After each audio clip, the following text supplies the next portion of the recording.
Friends, happy Diwali. सभी लोग आप लोग उत्साहपूर्वक दिवाली मनाइए, स्टडी करिए। बहुत सारा वैकेंसी है, एसआई का एग्जाम है, बिहार एसएससी का। तो मन लगा के पढ़िए, रिजल्ट हो जाएगा। तो चलिए बिना देर किए हम लोग घटना चक्र का जो बुक है उस सीरीज को कंप्लीट करते हैं। और अभी इस वीडियो में जो है वो श्वसन तंत्र पढ़ेंगे, ठीक है। तो चलिए स्टार्ट करते हैं। श्वसन तंत्र के अंतर्गत वे सभी अंग आते हैं जिनसे होकर के वायु का आदान प्रदान होता है, ठीक है।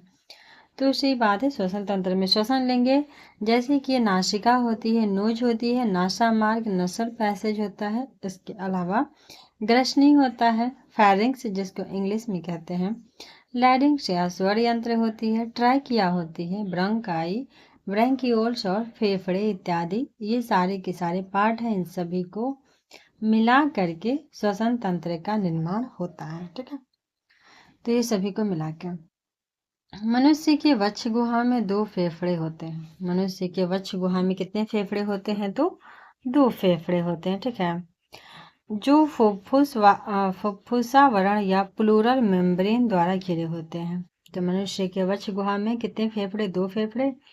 और ये फुफ्फुसावरण या प्लूरल मेम्ब्रेन द्वारा घिरे होते हैं। मनुष्य का जो दायां फेफड़ा है और बायां फेफड़ा इनसे कुछ बड़ा होता है और चौड़ा। तो दाहिने साइड वैसे भी सारे काम लोग दाहिने तरफ से ही लगभग करते हैं, हाथों से भी। तो दाहिना जो फेफड़ा है वो बायां से बड़ा भी होता है और थोड़ा सा चौड़ा भी होता है, परंतु लंबाई में कुछ छोटा होता है, ठीक है। तो लंबाई इसका दायां का छोटा होता है, बाकी बड़ा होता है, चौड़ा होता है। कौन सा फेफड़ा? तो दायां फेफड़ा। फेफड़ों में जो रुधिर है यह कोशिकाओं का जाल फैला होता है। फेफड़ों में ब्लड की कोशिकाओं, पतली पतली कोशिकाएं होती हैं, उनका जाल फैला होता है। प्रत्येक फेफड़े में लगभग 15 करोड़ वायु कोष्ठक एलोवेली होते हैं, ठीक है। तो फेफड़ा में 15 करोड़ वायु कोष्ठक होते हैं, जिसमें श्वास की वायु तथा रुधिर के बीच गैसीय विनिमय होता है। तो फेफड़ों में जो है श्वास की वायु और रुधिर के बीच गैसीय विनिमय होता है। फेफड़ों या फोफिस लंग्स द्वारा गैसों का आदान प्रदान होता है। यह मानव सहित समस्त स्तनधारियों के श्वसन तंत्र का सबसे महत्वपूर्ण अंग होता है। कौन सा? तो फेफड़ा या फुफ्फुस। इसलिए इसे फुफ्फुसीय श्वसन या पल्मोनरी रेस्पिरेशन भी कहते हैं। श्वसन जो है एक जैविक क्रिया है जिसमें अंतः श्वास इंस्पायरेशन तथा उच्च श्वास एक्सपायरेशन क्रियाओं के द्वारा वायुमंडल में उपस्थित प्रमुख गैसें यथा नाइट्रोजन, ऑक्सीजन, कार्बन डाइऑक्साइड, जलवाष्प आदि प्रयुक्त होते रहते हैं। इन क्रियाओं अर्थात के अंतः श्वसन तथा उच्च श्वसन के दौरान सामान्यतः नाइट्रोजन की मात्रा जो है वो अपरिवर्तित रहती है। मानव शरीर में ऑक्सीजन जो होती है वो अंतः श्वसन द्वारा ही फेफड़ों तक पहुंचती है। तो जो ह्यूमन बॉडी होती है, मानव शरीर होती है, उसमें जो है ऑक्सीजन जो है किसके द्वारा पहुंचते हैं फेफड़ों तक? तो अंतः श्वसन के द्वारा। इसके अलावा फेफड़ों में ही जो है वायु कोष्ठक पाए जाते हैं जो कि रुधिर कोशिकाओं द्वारा घिरे रहते हैं। इन कोशिकाओं में ऑक्सीजन जो होती है वायु कोष्ठक से प्रवेश कर जाती है और CO2 जो है वो विपरीत दिशा में गति कर जाती है। लाल रुधिर कणिकाएं आरबीसी में मौजूद हीमोग्लोबिन प्रोटीन ऑक्सीजन के वाहक का कार्य जो है वो करते हैं और इससे क्या होती है? तो शरीर के विभिन्न अंगों तक एवं के ऊतकों तक पहुंचाने का कार्य भी करती है। कौन? तो ऑक्सीजन, ठीक है। सामान्यतः एक स्वस्थ मनुष्य में हीमोग्लोबिन की मात्रा जो औसतन होती है वो 15 ग्राम प्रति 100 मिली रुधिर होती है।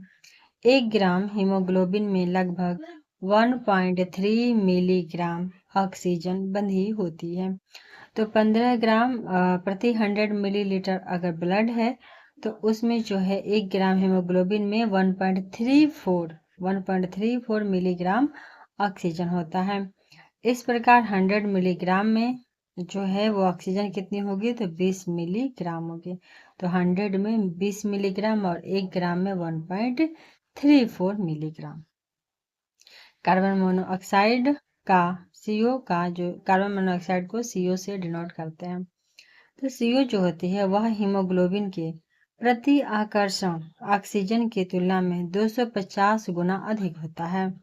यह रक्त के हीमोग्लोबिन से जुड़ करके कार्बोक्सी हीमोग्लोबिन HbCO बनाती है। ठीक है, तो जो CO है वो हीमोग्लोबिन से जुड़ेगी और CO प्लस HB मिलकर के क्या बनाएंगे, तो HbCO। ठीक है, CO प्लस HB मिलकर HbCO बनाते हैं।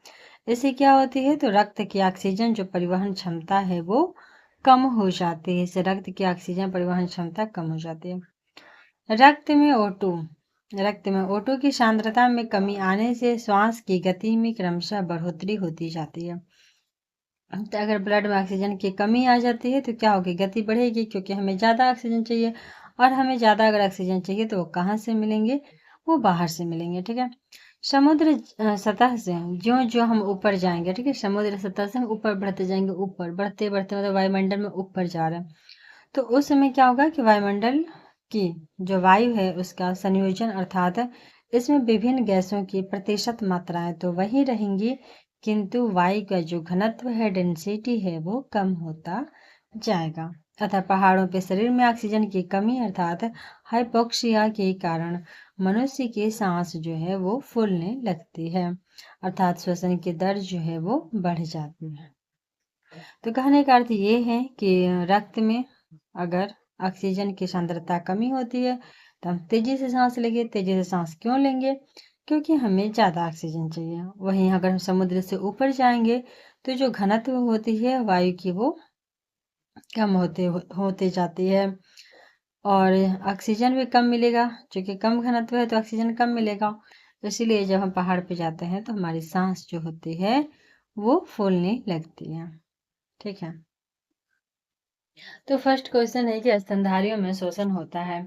तो स्तनधारियों में श्वसन किसके द्वारा होती है, तो फुफ्फुस द्वारा होता है, फेफड़ा द्वारा होता है। इसका राइट आंसर डी हो जाएगा। ठीक है, चलिए नेक्स्ट क्वेश्चन दूसरा नंबर पढ़ते हैं। तो सेकेंड नंबर क्वेश्चन है, और इसका डिटेल पढ़ लेते हैं थोड़ा सा। ठीक है, तो स्तनधारियों या स्तनपायी जो जीव प्राणी होते हैं वो प्राणी जगत के समूह होते हैं। ठीक है, स्तनधारी प्राणी जगत के समूह होते हैं और जो कि नवजात जो शिशु होते हैं उनको दूध पिलाते हैं। इनके नर एवं मादा दोनों में जो है वो स्तन ग्रंथियां देखने को मिलती हैं, परंतु मादा की जो स्तन ग्रंथि होती है वो अत्यंत ही विकसित होती है। ठीक है, ये कशेरुकी प्राणी मुख्यतः फुफ्फुस या फेफड़ों द्वारा श्वसन करते हैं। तो जो भी स्तनधारी होते हैं, जो स्तनपायी होते हैं, वो श्वसन किसके द्वारा करते हैं, तो फुफ्फुस या फेफड़े के द्वारा। सेकेंड नंबर क्वेश्चन है कि श्वसन की क्रिया में वायु के कौन से घटक की मात्रा में कोई परिवर्तन नहीं होता है। ठीक है, तो श्वसन क्रिया में किसी में परिवर्तन नहीं होगा, तो ये हो जाएगा नाइट्रोजन।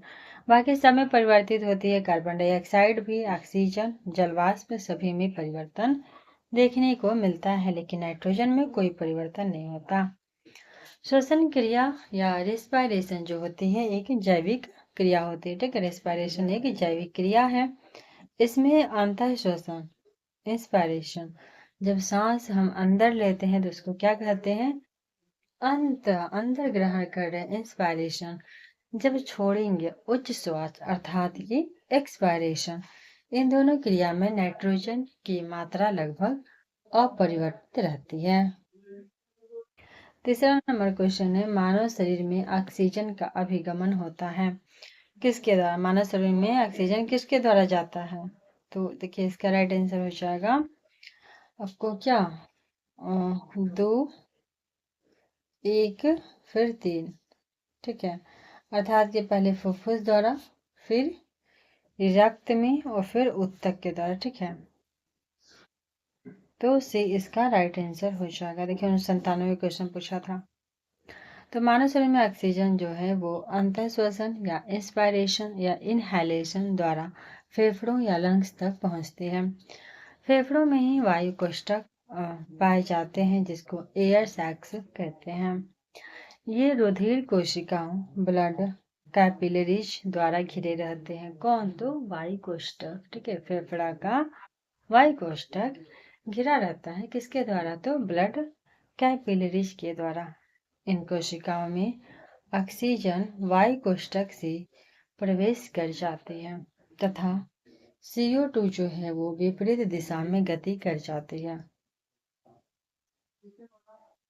लाल रुधिर कणिकाओं RBC में मौजूद जो हीमोग्लोबिन होती हैं वो प्रोटीन ऑक्सीजन के वाहक या कैरियर का कार्य करते हैं।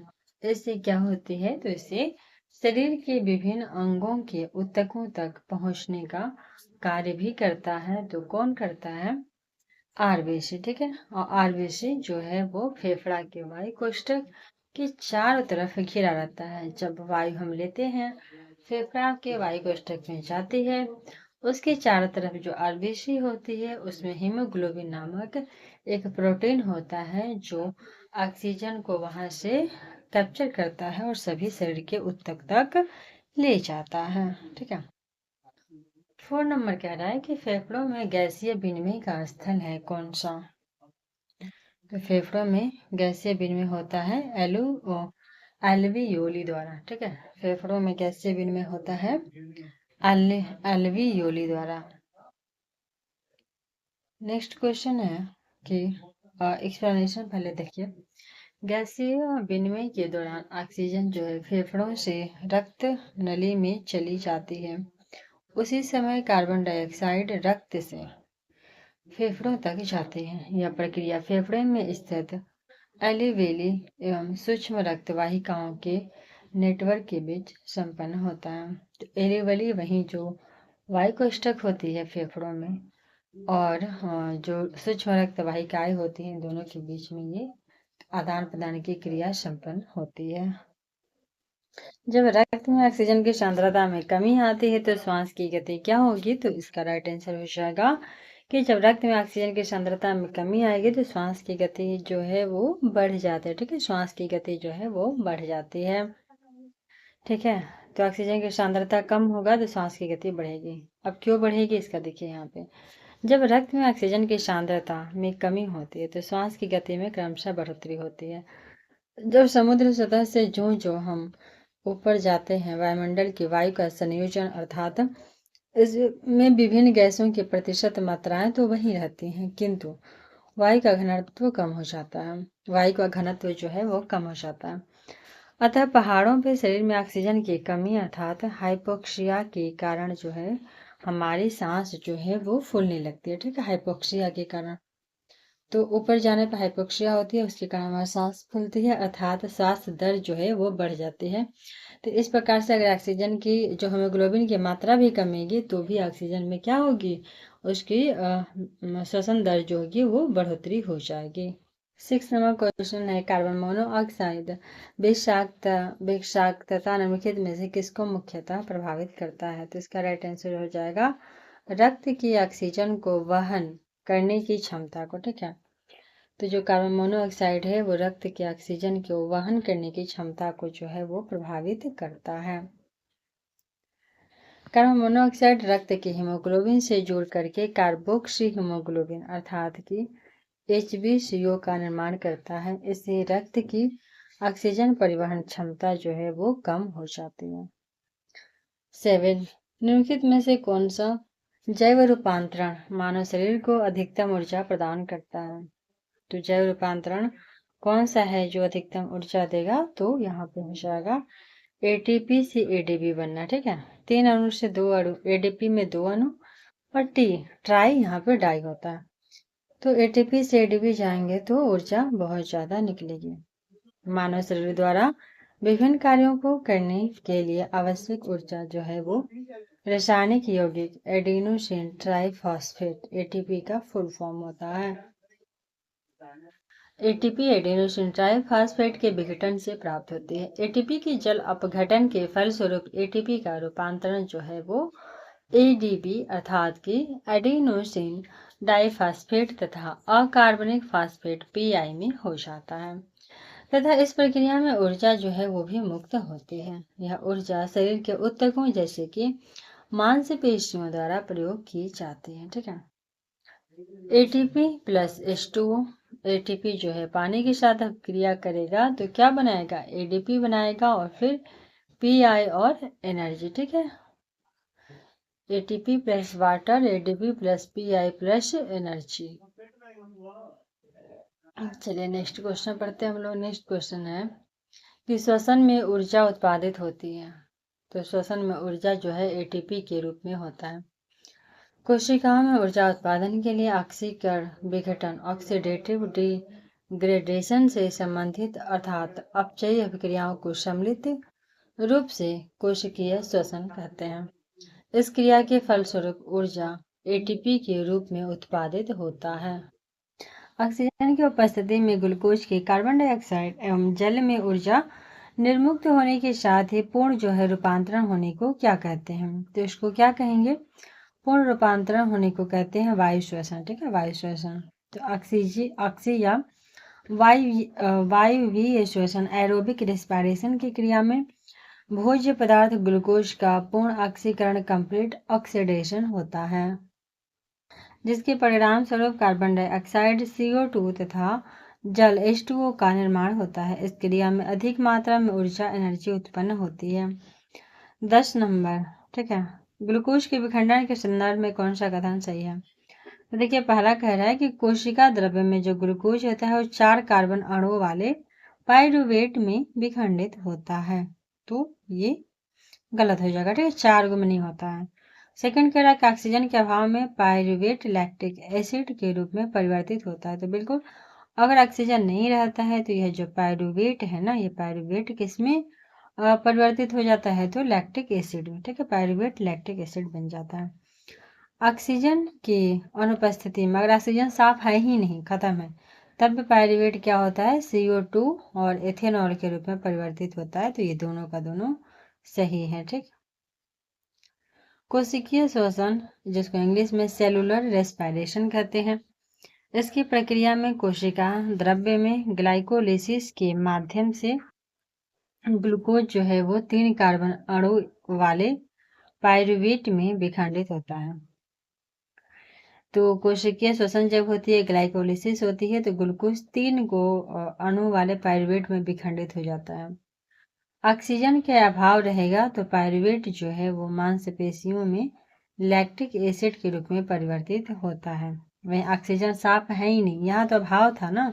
लैक्टिक एसिड तब बनता है जब अभाव होते हैं, जैसे कि हम रनिंग वनिंग करते हैं तो ऑक्सीजन भरपूर शरीर को नहीं मिल पाते, उस केस में लैक्टिक एसिड सा बनता है। देखिए, अगर ऑक्सीजन मिल ही नहीं रहा हो तब क्या होगा? उस टाइम जो पाइरूवेट है वो CO2 और इथेनॉल के रूप में परिवर्तित हो जाता है। ठीक है, मानव शरीर का कौन सा भाग शरीर के ताप को नियंत्रित करता है?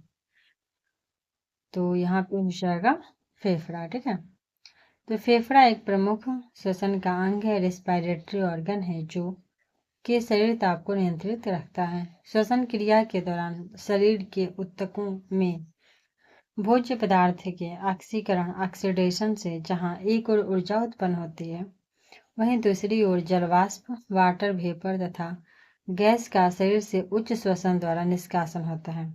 इसी के परिणामस्वरूप शरीर जो है उसका ताप भी नियंत्रित हो जाता है। तो यहाँ कह रहा है कि एक तरफ तो ऑक्सीकरण होता है और दूसरी ओर जलवाष्प जो है वो वाटर वेपर और गैस जो है शरीर के उच्च श्वसन द्वारा हम जब सांस छोड़ते हैं तो उससे निकल जाते हैं। तो ये लास्ट क्वेश्चन था इस चैप्टर का, और श्वसन जो चैप्टर है वो कंप्लीट होता है। नेक्स्ट चैप्टर है हम लोग का परिसंचरण तंत्र, तो इसको हम लोग नेक्स्ट वीडियो में पढ़ेंगे। ठीक है, स्वस्थ रहिए, मस्त रहिए, आप लोग पढ़ते रहिए, मुस्कुराते रहिए। Best of luck for your exam.